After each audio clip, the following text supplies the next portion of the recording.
오늘 함께 나눌 말씀 고린도후서 6장 1절에서 10절 말씀입니다. 후서 6장 1절에서 10절 말씀입니다.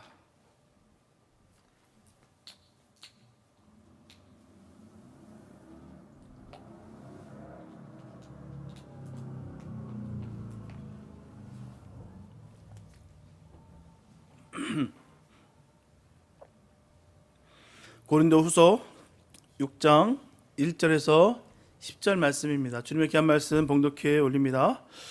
우리가 하나님과 함께 일하는 자로서 너희를 권하노니 하나님의 은혜를 헛되이 받지 말라. 가라사대 내가 은혜 베풀 때 너를 듣고 구원의 날에 너를 도왔다 하였으니 보라 지금은 은혜 받을 만한 때요 보라 지금은 구원의 날이로다.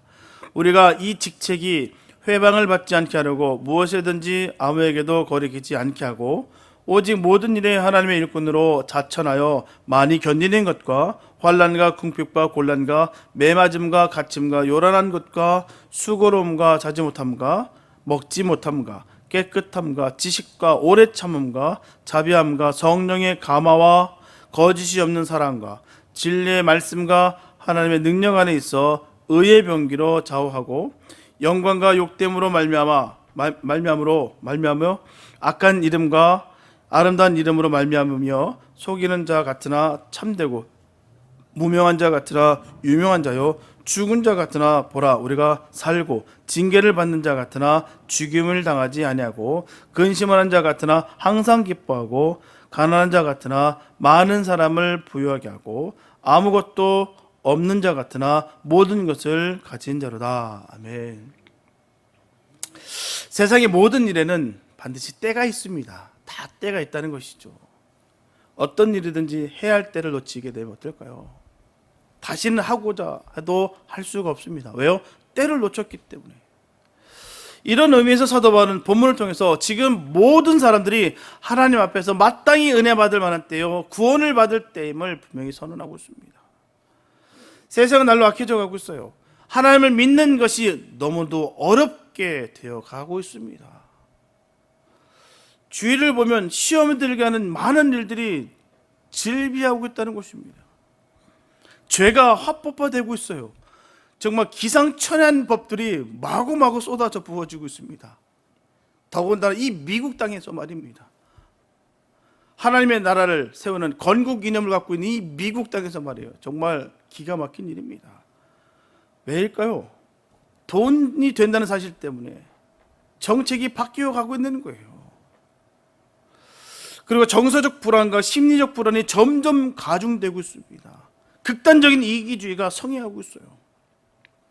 이런 때 하나님의 은혜로 맘지 않고는 능히 이 세상을 이길 수가 없습니다.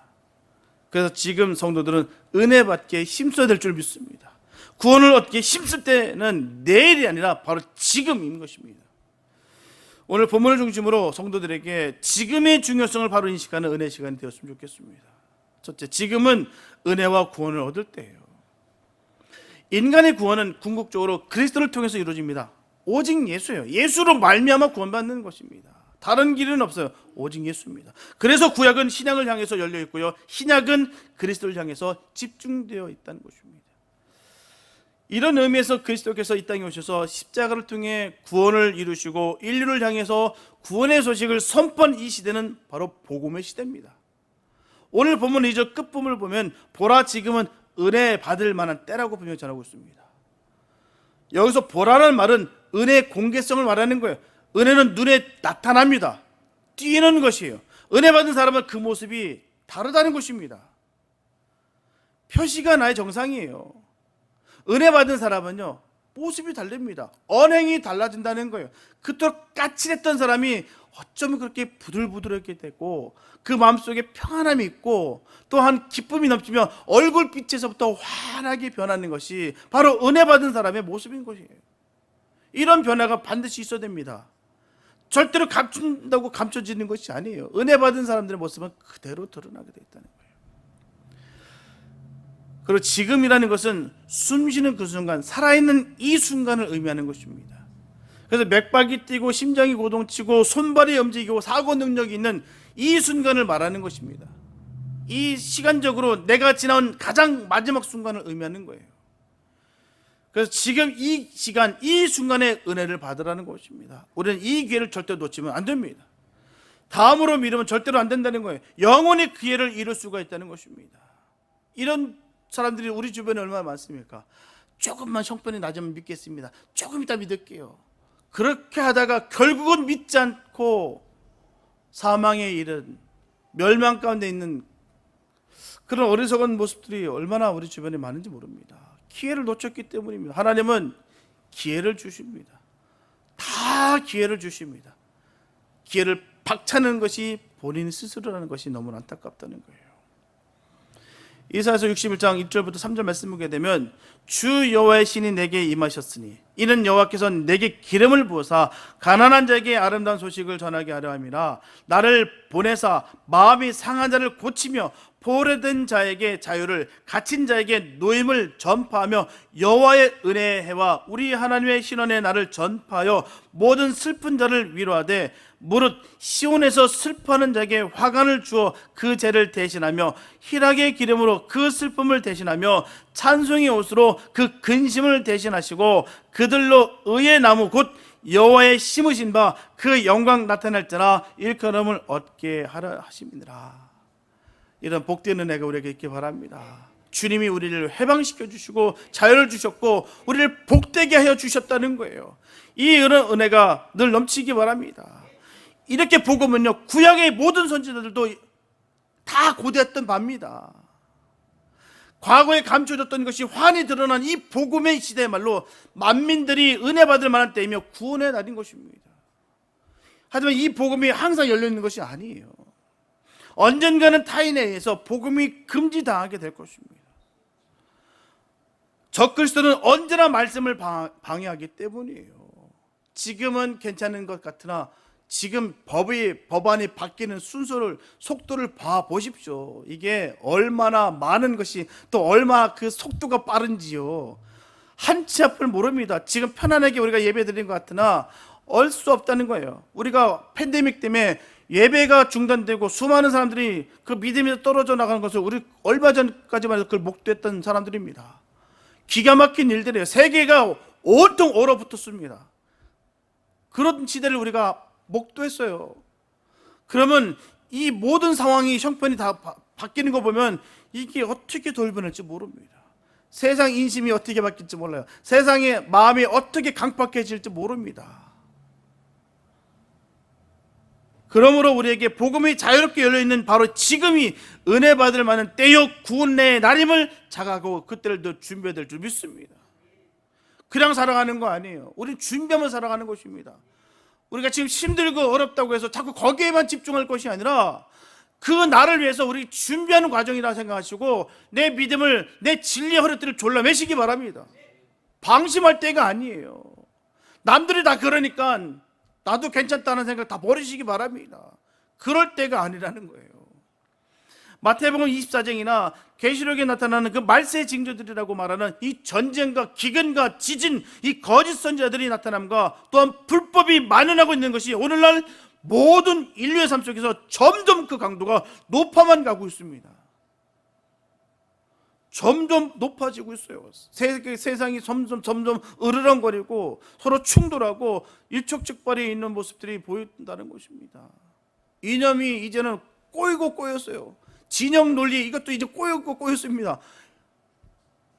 그냥 어느 순간에 서로 엉키고 설켜서 이거는 어떤 것이 내가 참 모습인지도 모르고 그렇게 살아가는 모습들이 얼마나 많은지 모릅니다. 뿐만 아니라 개인적인 종말이 언제 닥칠지도 모른다는 거예요.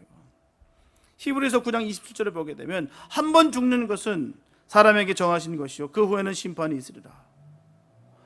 계시록 20장 12절에서도 보게 되면 그 보좌 앞에 섰는데 책들이 펴있고 또 다른 책이 펴있으니 곧 생명책이라. 죽은 자들이 자기 행위를 따라 책들에 기록된 대로 심판을 받으리라. 이제 죽은 후에나 마지막 때에는 반드시 심판이 있다는 거예요. 하나님은 그때 생명책에 기록한 대로 그대로 심판하실 것입니다. 그래서 그때 멸망의 심판을 피하기 위해서는 지금 하나님의 은혜를 입고 구원을 얻어야 되는 것입니다. 여기서 은혜라는 말은 헬라 원어의 카리스라고 하는데요, 그 뜻은 윗사람이 아랫사람에게 내려주는 특별한 호의를 의미하는 것입니다. 다시 말씀드리면 선물이에요. 하나님께서 값없이 거저 주시는 은혜입니다.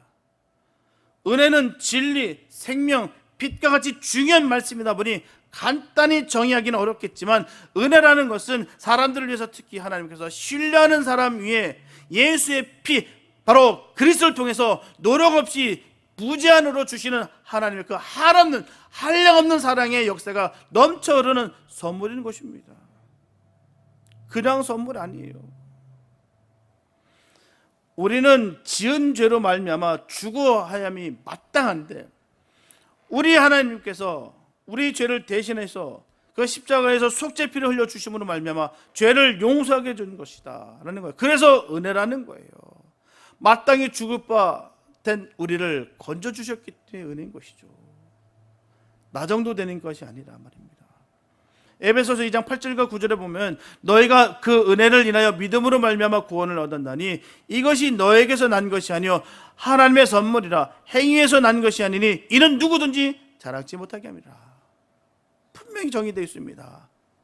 나 정도 되는 게 아니라 나 같은 죄인을 살려주셨다는 걸 명확하게 그리고 있다는 거예요. 이렇게 구원은 하나님의 전적인 은혜입니다. 하나님께서 거저 값없이 주시는 선물이에요. 그래서 선물이기 때문에 손을 내밀어 받기만 하면 되는 것입니다. 우리가 사모하는 성령의 충만함도 은혜를 받아야 되는 거예요. 뿐만 아니라 우리는 하루하루의 생활에서도 은혜를 받고 살아가야 될 줄 믿습니다. 은혜가 아니면 살 수 없는 존재이기 때문이에요. 그래서 사도 바울은 고린도전서 15장 10절에서 나의 나된 것은 하나님의 은혜로 된 것이니 내게 주신 그의 은혜가 헛되지 아니하며 내가 모든 사도보다 더 많이 수고하였으나 내가 아니요 오직 나와 함께 하신 하나님의 은혜로라. 명확하게 그는 증거하고 있습니다. 내가 정말 열심히 했는데, 내가 누구보다 더 열심히 했는데 그건 내가 한 것이 아니야, 주님이 하셨어. 그렇게 고백하고 있다는 것입니다. 요한복음 1장 16절과 17절에서도 요한사도는 전합니다.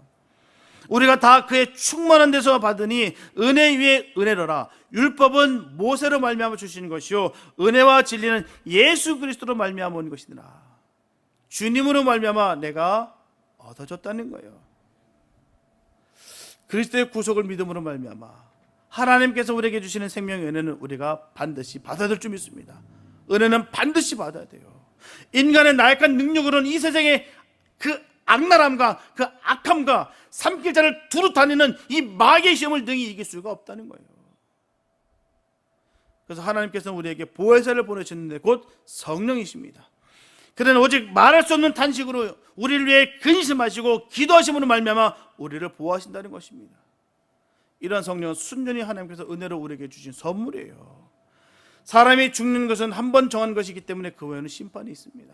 이것을 얻지 못하는 자는 마귀와 함께 불못에 던지는 멸망을 당하기 때문이에요. 그러면 우리는 심판을 대비해서 생명을 얻어야 될 줄 믿습니다. 우리가 받을 은혜와 구원은 생명입니다. 영원한 생명 받았으니 하는 복된 삶 되시길 예수의 이름으로 축복합니다. 둘째, 구원과 은혜는 믿음으로 받는 거예요. 하나님께서는 은혜를 간절히 사모하는 자가 받는다고 했어요. 그냥 받는 것이 아니라 간절히 사모하는 자. 많이들 그래, 나는 은혜 받았으면 좋겠다 얘기는 하는데 삶의 모습 속에 간절함이 없어요. 그러면서 불구하고 몸 받겠다고 늘 얘기합니다. 성경 그렇게 전하지 않아요. 시편 42편 1절에 보게 되면 하나님이여 사슴이 시냇물을 찾기에 갈급함 같이 내 영혼이 주를 찾기에 갈급하다고 했어요. 이런 갈급함이 있어야 될 줄 믿습니다. 시편 119편 131절에 보게 되면 내가 하나님의 계명을 사모함으로 입을 열고 헐떡인다고 했어요. 이렇게 하나님의 은혜를 사모하여 입을 열고 헐떡이는 성도는 은혜를 받습니다. 은혜 받는 건 거기 있는 거예요. 하나님께 입을 활짝 열고 헐떡이고 갈급하고 간절한 그들에게 주님은 은혜를 마음껏 베풀어 주신다는 거예요. 그 은혜를 받기를 축복합니다. 우리가 헐떡여야 되는 거예요. 그냥 얻어지는 거 아닙니다. 그냥 대충 남들 하는 대로 내가 살아가면서 내가 얻어지는 것이 아니라 갈급한 심령 가운데 하나님 넘치는 그 은혜를 부어주신다는 거예요. 그리고 사도행전 1장과 2장에 보면 다락방에 모였던 120명의 문도들이 성령의 은혜를 간절히 사모했습니다. 그리하여 오순절에 성령이 충만히 그들에게 임했어요. 그 성령 충만함이 임하기를 축복합니다. 불같은 역사가 임하기 바랍니다. 주님께 간절히 사모할 때 이루어지는 거예요. 은혜를 사모하는 성도는 하나님의 말씀을 귀 기울여 듣습니다. 정신을 차리고 하나님의 말씀을 경청합니다. 마음을 열고 무슨 말씀하시든지 늘 아멘으로 받습니다. 순종하는 마음으로 하나님 말씀하시옵소서 제가 듣겠나이다 라고 자기가 주신 그 말씀을 온전히 듣는다는 거예요. 하나님 나에게 직접 주신 말씀으로 들어야 은혜를 받습니다. 초대교회가 은혜를 충분히 받았던 것은요, 은혜를 간절히 사모했기 때문이에요. 그 핍박과 고난과 그 험하고 그 공포스러운 그런 환경 속에서도 그들이 충만할 수 있었던 것은, 은혜를 누릴 수 있었던 것은 그들에게는 간절한 사모가 있었다는 거예요. 이처럼 하나님은 은혜를 간절히 원하는 자, 사모하는 심령 위에 풍성한 은혜를 부어주십니다. 그 은혜가 있기를 축복합니다. 분명해서 이 세상을 자신의 의지로 이기는 자는 망하고 맙니다. 오직 세상을 이길 수 있는 분은 하나님 한 분뿐이기 때문이에요. 주님만이 이 세상을 이기십니다. 그러므로 우리는 능히 하나님께서 우리를 지키시며 구원해 주실 것을 믿어야 될 줄 믿습니다. 이런 믿음이 없는 자는 하나님의 은혜와 구원을 결코 얻지 못한다는 거예요. 로마서 1장 16절에서 사도 바울은 전합니다. 내가 복음을 부끄러워하지 아니하노니 이 복음은 모든 믿는 자에게 구원을 주시는 하나님의 능력이 됨이라. 이렇게 오직 우리는 모든 믿는 자에게 구원을 주시는 하나님의 능력을 믿음으로 은혜와 구원을 얻어야 될 줄 믿습니다. 오늘 본문 2절에 보게 되면 가라사대 내가 은혜 베풀 때 너를 듣고 구원의 날에 너를 도왔다 하셨으니 보라 지금은 은혜 받을 만한 때요 보라 지금은 구원의 날이로다. 하나님은 역사십니다. 바로 하나님의 날은 오늘입니다. 내일 일을 염려하지 말라. 한날의 괴로움은 다 그날의 족하다 했어요. 은혜 받을 때 은혜 받지 않는 사람이 시험에 빠지는 것을 볼 수가 있습니다. 은혜를 받아야 되는데 은혜 받지 못하니까 모든 말씀이 다른 사람 말씀 같고 그 말씀이 믿어지지 않고 나에게 다가오지 않으니까 시험 드는 거예요.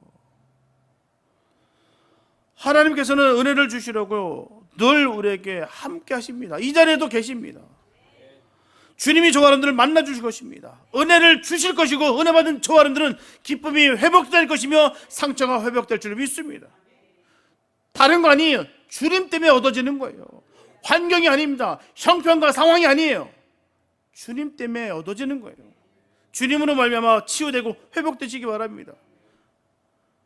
새심을 얻을 것이며 맺힌 것이 풀릴 것이며 강하고 능한 자가 될 것입니다.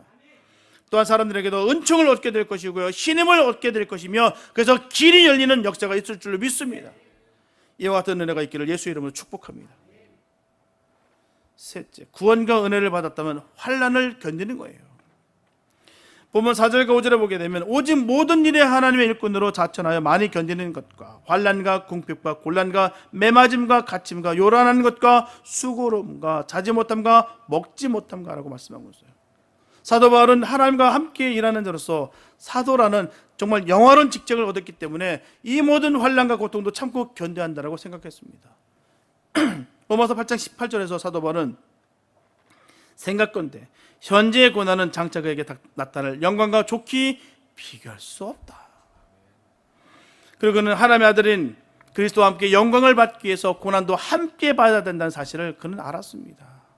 그래서 사도 바울은 고난 가운데 있어도 맡은 그 직무에 충실했어요. 자신 본연의 그 뜻이 무엇인지 사명이 무엇인지 분명히 알았다는 거예요. 그것은 그리스도의 남은 고난에 동참하는 것이죠. 하나님과 함께하는 것이었습니다. 이것이 이 세상의 평화의 복음을 전하고자 하는 하나님의 일꾼들의 모습인 거예요. 주님과 함께 동참하고 함께 고난을 그 전을 나눠 마시겠다. 그게 바로 하나님의 일꾼들의 모습이에요. 그래서 사도 바울의 순환은 세 가지로 다가왔습니다. 첫째, 환난, 궁핍, 곤란이었어요. 우리가 흔히 생각하기로는 사도 바울 같은 이 유능한 사도는 어디를 가나 많은 사람의 존경을 받고 훌륭한 대접을 받았을 거라 생각합니다. 그러나 그는 어떻습니까? 그 반대된 삶을 살았습니다. 둘째는 매맞음과 갇힘과 요란한 것이었어요. 본문 4절이 사도 바울이 당한 어려움의 일반적인 수상적인 표현이라고 한다면 본문 5절의 어려움은 구체적인 것들이었어요. 고린도후서 11장 23절과 25절 말씀 보게 되면 내가 수고를 넘치도록 하고 옥에 갇히기도 더 많이 하고 매도 수없이 맞고 여러 번 죽을 뻔하였으니 유대인들에게 40에 하나 감한 매를 5번 맞았으며 3번 태장으로 맞고 1번 둘로 맞고. 그래서 사도 바울은 수없는 위험을 당했습니다. 참 이러고도 복음을 꼭 전해야 될 이유가 있을까 할 정도로 심한 그런 고난을 그가 당했다는 것이죠. 셋째, 수고로움과 자지 못함과 먹지 못함이 있습니다. 고린도후서 11장 27절에 보게 되면 또 수고하며 애쓰고 여러 번 자지 못하고 줄이며 목마르고 여러 번 굶고 춥고 헐벗었노라. 이런 삶이 사도 바울의 일상의 삶이었습니다. 일반 사람들에게 있어서는 평생에 한번 이런 일이 있을까 말까 하는 이런 상황이 사도 바울에게 있어서는 복음 증거하는 내내 함께 했다는 거예요. 일상의 생활이었다는 것입니다. 그런데 중요한 것은 이렇게 어려움 가운데서도 사역을 하는데 원망하거나 아니면 보상을 바라거나 하는 것이 아니라 감사 기쁨으로 일을 감당했다는 거예요. 그래서 사도 바울의 위대성이 거기 있는 것입니다.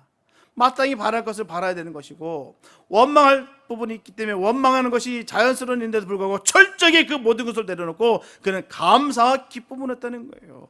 그래서 하나님의 일꾼은 아무나 할 수 있는 것이 아닙니다. 하나님께서 주시는 은혜로 할 수 있다는 거예요. 은혜를 받아야 이 일을 감당할 수 있다는 것입니다. 직분자가 은혜가 없으면 못해요. 할 수가 없습니다.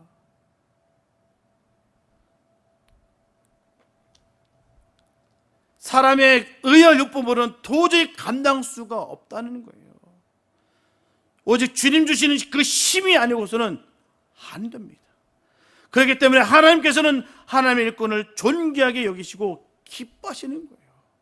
그 종들을 너무너무 아끼신다는 것입니다. 주님 대신에 그 모든 것을 다 당하고 있는 그 모습을 보고 있기 때문에 주님이 그들을 치근히 여기시고 긍휼히 여기시고 더 기뻐하신다는 거예요. 그들에게 장차 다가올 영광의 날에 주님께서 기쁨으로 맞아주실 것을 기대하면서 매 순간을 감격으로 감당하는 것입니다.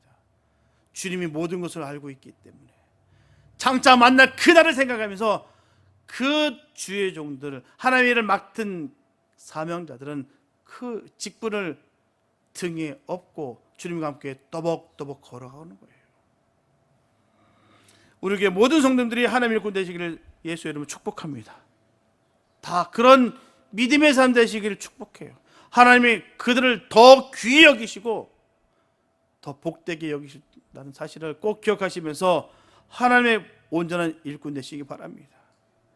보면 6절과 7절에 보게 되면 깨끗함과 지식과 오래 참음과 자비함과 성령의 감화와 거짓이 없는 사랑과 진리의 말씀과 하나님의 능력 안에 있어 의의 병기로 좌우한다라고 말씀하고 있어요. 이것이 하나님의 일꾼이 갖춰야 될 미덕입니다. 외적 환난을 견디는 데는 이 같은 내적 미덕이 반드시 필요한 거예요. 첫째, 하나님의 일꾼은 깨끗해야 된다는 것입니다. 물질의 문제, 이성의 문제, 세속적 명예심에 깨끗해야 됩니다. 이 모든 재반 처신에 깨끗하려면 순수하고 절대적으로 성실해야 됩니다. 둘째, 하나님의 일꾼은 지식이 있어야 돼요. 이 지식은 세속적 지식이라든지 논리적 지식, 율법적 지식이 아닙니다. 오직 예수 그리스도의 죽으심과 부활에 대한 이 복음의 기쁜 뜻을 헤아리는 신앙적 지식입니다. 신앙을 감성적으로 믿는 것이 아니라 말씀에 체계가 있어야 돼요. 마지막에는 진리 전쟁이기 때문에 말씀의 뿌리가 약간 믿음이 흔들린다는 거예요. 좀 전에 말씀드렸다시피 이제는 이념이 뒤섞여 버렸어요. 뭐가 뭔지도 모릅니다. 막 뒤섞여가지고 진영 논리도 이제는 떨어져 나갔어요. 이제는 말 한마디로 인해서 완전히 이념이 왔다 갔다 해요. 이런 시대를 우리가 살아가고 있다니까요. 뭐가 진리인지 뭐가 비진리인지 뭐가 본질인지 뭐가 비본질인지 이게 모호하고 헷갈리는 이 시대를 살아가고 있다는 거예요. 주님을 아는 지식이 명확해야 됩니다. 얼마 전에 조지아주에 있는 그 애틀랜타에서 이단들이 사고를 크게 쳤어요. 자신들을 그리스도의 군사들이라고 하면서 주택 지하실에서 여성을 강제로 감금하고 굶기며 폭행하여 결국 사망에 이르겠습니다. 너무너무 끔찍한 일이에요. 발견 당시 31kg밖에 안 된대요. 얼마나 굶기고 두들겨 팼으면 말입니까? 끔찍하지 않습니까? 어떻게 그리스도의 군사들이라면서 이렇게 이것이 가능할까요? 자기 딴에는 믿는다고 얘기하지 않겠습니까? 하나님의 자녀라고 얘기하지 않겠습니까? 그리스도의 군사들이에요. 잘못된 신념이 이렇게 병들게 하는 거예요. 성경은 우리에게 사랑과 용서를 가르치죠. 보복하라, 죽여라, 능멸하라, 폭행하라, 이런 말이 어디 있습니까? 간혹 네 마음에 들지 않은 사람 잘해서 보복해라, 이런 말이 어디 있습니까? 손 좀 봐줘라, 이런 말이 어디 있습니까? 골탕을 좀 먹여라, 그런 말이 어디 있어요? 그랬으면 많은 일들이 바뀌겠죠. 성경 그런 말이 없습니다. 용서하라고 했죠. 사랑하라고 했죠. 어찌 그렇게 할 수가 있냔 말이죠. 그리스도의 군사들, 이 귀한 말을 함부로 사용하는 사람들이 너무 많아서 마음이 아픕니다. 정말 그리스도의 군사들이라고 한다면 정말 그리스도의 군사들처럼 살아가야 될 텐데, 그래서 그들은 절대로 그리스도의 군사들이 수가 없다는 거예요. 하지만 문제는요, 이런 대형 사고를 치지 않았을지라도요, 잘못된 신념으로 잘못된 신앙생활을 하고 있는 사람들이 너무나도 많다는 거예요. 직접적으로 사람을 죽이진 않았으나 미워하고 그 복수를 다짐하고 그 안에 시퍼런 칼을 갈면서 어떻게든 저 인간 내가 꼭 손보겠다, 내가 어떻게든 저 인간 내가 끌어내리라, 끔찍한 일들을 자행하고 행하는 일들이 얼마나 많은지 몰라요. 하나님께서 내 백성이 지식이 없음으로 망하는도다라고 한탄하시고 가슴을 찢으시면서 말씀하셨어요. 그래서 하나님 아는 지식이 없으면 결국은 망하게 되는 거예요. 우리는 신념에 따라 살아가는 것이 아니라 믿음으로 살아가는 것입니다. 진리를 따라 살아가는 거예요. 하나님께서 죄라고 하는 것은 죄고, 하나님께서 하라는 것은 해야 되는 거고, 하지 말라는 것은 목에 칼이 돌아도 하지 말아야 되는 거예요. 그게 우리의 갈 길이 될 줄 믿습니다. 셋째, 하나님의 일꾼은 오래 참아야 됩니다. 오래 참음은 하나님의 속성이에요. 시편 103편 8절에 보게 되면 여호와는 자비로우시며 은혜로우시며 노하기를 더디하시며 인자하심이 풍부하시도다. 이제 하나님께서 배반한 이스라엘을 오래 참고 간용하셨듯이 하나님의 일꾼은 반대자들의 적의와 비방을 오래 참아야 되는 것입니다. 자신의 의견에 맞지 않고 따르지 않는다고 단번에 자르면 안 됩니다. 참고 기다려줘야 된다는 거예요. 내 입맛에 맞게 재단하는 것이 아니에요. 만약에 그렇게 되면 주변에 아무도 남지 않습니다. 제가 아는 사모님 중에 전도를 기가 막히게 잘하시는 분 계세요. 정말 목숨 거셨어요. 정말 영혼 사랑한다고 눈물을 흘려하면서 최선을 다하시는 그런 사모님 계십니다. 전도할 때 장소 때를 가리지 않아요. 정말 열심히 합니다. 하다못해 LA 같은 경우는 목욕탕이 참 많습니다. 목욕탕에서 벌거벗은 몸으로 그냥 때를 밀면서 막 복음을 전해요. 또 그렇게 영혼 건져옵니다. 장소 때를 안 가려요. 어디든지 마켓에서도 캐셔한테 그 계산하는 와중에서도 오죽하면 여봐요, 헷갈려요, 그만 좀 얘기하세요, 나중에 믿을 테니까 나중에 얘기해요. 그럴 정도로 계속 캐셔가 계산을 찍는데도 계속 얘기합니다. 어느 곳에든 그렇게 예수를 준 거예요. 그래서 그 교회에서 가장 많이 전도하는 사람이 바로 그 사모님이에요. 근데 문제는 가장 많이 내쫓아 주시는 분이 바로 그 사모님입니다. 가장 많이 전도하는데 가장 많이 내쫓아버려요. 전도는 기가 막히게 잘하시는데 마음에 안 맞으면 싸워서 다 내버립니다. 오래 참음이 없어서 생기는 거예요. 성장할 때까지 오래 참고 기다려줘야 되는 것입니다. 처음부터 잘하는 사람이 어디 있습니까? 내 마음에 쏙 드는 사람이 어디 있습니까?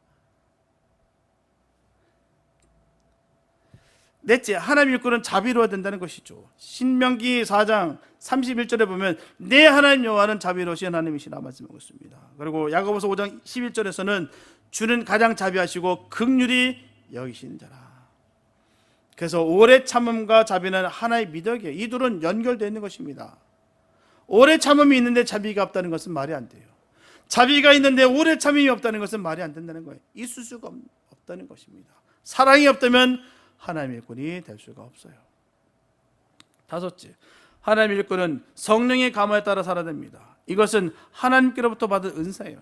성령의 감화를 받을 때 우리는 아무리 힘겨운 일을 당한다 할지라도 즐겁게 할 수 있습니다. 그것은 성령께서 우리에게 한량없는 은혜와 능력을 공급해 주시기 때문이에요. 여섯째, 하나님의 일꾼은 진리의 말씀을 무기로 사용할 수가 있습니다. 에베소서 6장 17절을 보게 되면 성령의 검 곧 하나님의 말씀을 가지라고 했습니다. 진리이신 그리스도께 속한 우리는 거짓된 것과 타협할 것이 아니라 진리의 말씀을 따라 진리 안에서 살아야 될 줄 믿습니다. 일곱 번째, 하나님의 일꾼은 하나님의 능력 안에 머물 때 비로소 나타납니다. 고린도전서 4장 20절에 하나님의 나라는 말에 있지 아니하고 오직 능력에 있습니다. 무식자여 겁쟁이여 이기주의적이었던 제자들이 자기의 목숨을 내어놓고 하나님의 복음을 증거하는 담대함과 권세를 갖게 된 것은 바로 이 성령의 능력이 그들에게 임한 까닭입니다. 잘나고 특출나서가 아니에요. 성령이 임해야 되는 거예요. 성령 받으시기 바랍니다. 성령 받아야 돼. 그 일을 감당할 수 있습니다. 여덟 번째, 하나님의 일꾼은 의의 병기가 되어야 됩니다. 성령의 검이 진리의 말씀을 들고 하나님 능력 안에 있는 그 자체를 가리킨다고 할 수 있어요. 사도 바울은 그리스도와 연합한 모든 믿는 사람들이 불의와 죄와는 결벌을 구하고 오직 하나님 앞에 의의 병기로 살기를 원했다는 거예요. 로마서 6장 13절에서 또한 너희 지체를 불의의 병기로 죄에게 드리지 말고 오직 너희 자신을 죽은 자 가운데서 다시 산 자같이 하나님께 드리며 너희 지체를 의의 병기로 하나님께 드리라. 하나님께서는 하나님의 일꾼을 세울 때 모든 과정을 다 겪게 하시고 만드셔서 사용하신다는 거예요. 그래서 하나님께서 세심하게 조율하시고 완성해 가신다는 것입니다. 본문 8절에 보게 되면 영광과 욕됨으로 말미암으며 악한 이름과 아름다운 이름으로 말미암으며 속이는 자 같으나 참되다라고 말씀하고 있어요. 이 땅에서 하나님의 일꾼은 욕된 곳에 연속인 것처럼 볼 때가 있습니다. 우리 삶이 욕된 것 같이 펴질 때도 억울해하거나 원망할 것이 없어요. 하나님의 아들이신 예수님께서는 어떻습니까? 범죄자 중에 하나로 취급당하셨고요, 강도들과 함께 그 십자가의 저주 아래 그렇게 죽임을 당하셨습니다. 하지만 마지막은 하나님의 영광 나라입니다. 고린도전서 15장 43절에 보게 되면 욕된 것으로 심고 영광스러운 것으로 다시 삶으라고 했어요. 세상에 속하여 세상의 판단으로 바라보는 사람들에게 때로는 외골수요 비타협적이요 도무지 상종할 수 없는 존재들로까지 역임을 받습니다. 진리를 지킬 때 말이에요. 그래서 본문에서 속이는 자 같으나 참되다라고 하는 것은 때로 크리스찬들이 증거하는 복음은 황당하게 들리며 속이는 말로 여겨지기까지 합니다.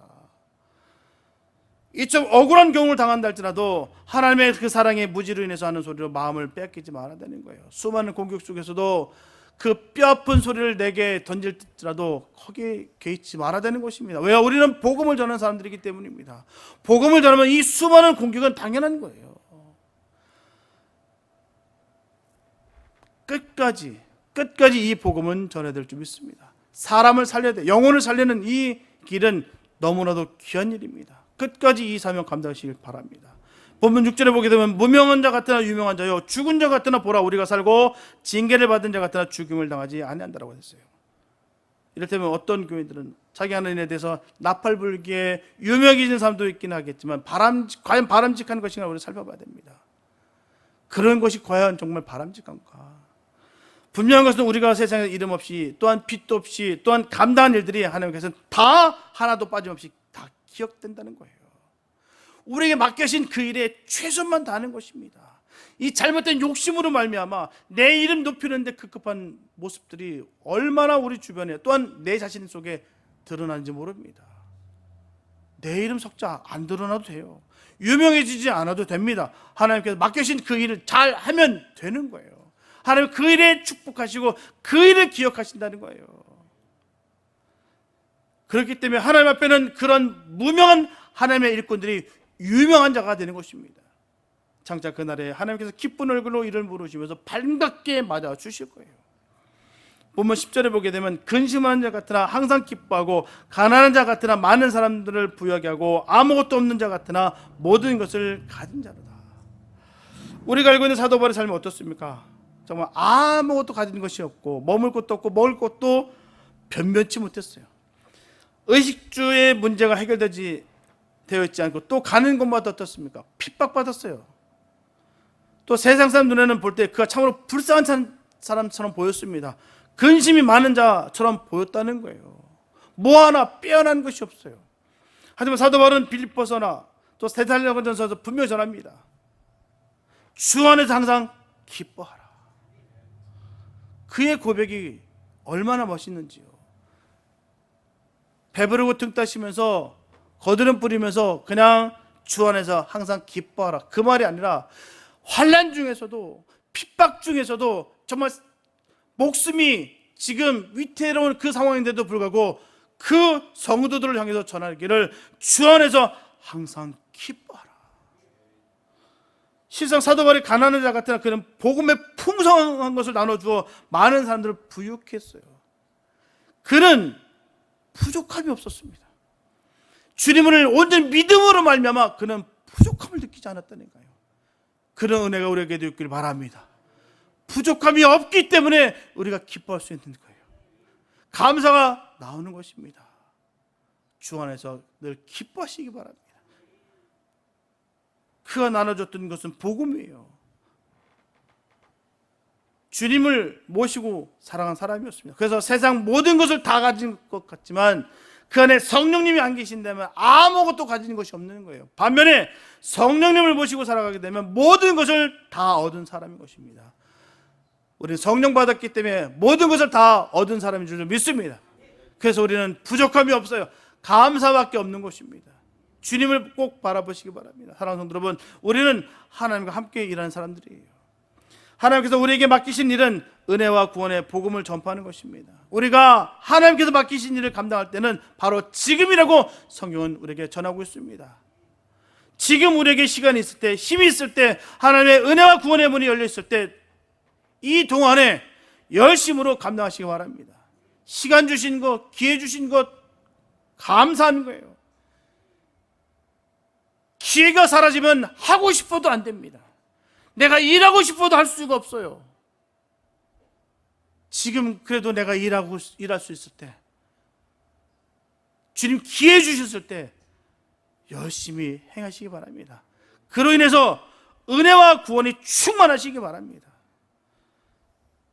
이 일을 감당할 때 우리의 탐욕과 자랑과 이기심으로 인해서 사역에 거리낌이 있어서는 안 됩니다. 뿐만 아니라 방해를 받아서도 안 되고요. 언제나 한결같은 믿음과 신실한 모습으로 하나님의 인정을 받는 귀한 일꾼들 되어야 될 줄로 믿습니다. 감사가 넘치시고 은혜가 넘치시고 회복되시기 바랍니다. 모든 답은 오직 예수입니다. 성령 충만함이에요. 그로 인해서 되는 것입니다. 환경과 상황이 좋아졌다고 해서 되는 것이 아니에요. 우리가 하나님을 볼 수 있는 것은, 하나님을 믿을 수 있는 것은 그 시험과 환난을 통과했을 때 우리가 믿을 수 있는 것입니다. 언제나 주님 주신 능력과 은혜로 맡기신 사명 잘 감당해서 장차올 영광의 그날에 칭찬을 받는 복된 우리 모두가 될 수 있게 되시기를 예수님의 이름으로 축원합니다. 기도합니다. 사랑해 주님 감사합니다. 아버지, 우리에게 은혜 주시고 기회 주시는 것 감사합니다. 하나님, 다른 때가 아니라 지금입니다. 언제나 지금이 가장 중요한 것을 우리가 깨닫습니다. 지금 은혜 받을 때고 지금 구원 받을 때입니다. 하나님, 예전에 내가 누렸던 것들 다 잊게 하여 주시고 지금 내가 방탕하고 내가 교만하여 내가 하나님의 관계가 끊어졌다고 한다면 이보다 더 슬픈 일이 없습니다. 하나님, 지금 우리는 달려갈 때입니다. 힘과 능을 더하여 주셔서 하나님의 뜻을 이룰 수 있는 복된 우리들 다 되게 하여 주시옵소서. 주님의 나라를 맡길 수 있는, 맡길 만한 우리가 되게 하여 주시옵소서. 능력이 임하게 하여 주시옵소서. 성령 충만케 하여 주시옵소서. 지금 그 은혜가 임할 줄로 믿습니다. 주님 역사하여 주시옵소서. 주의 크신 은혜가 넘칠 줄 믿사옵고 우리를 권하심 예수님의 이름으로 됐습니다.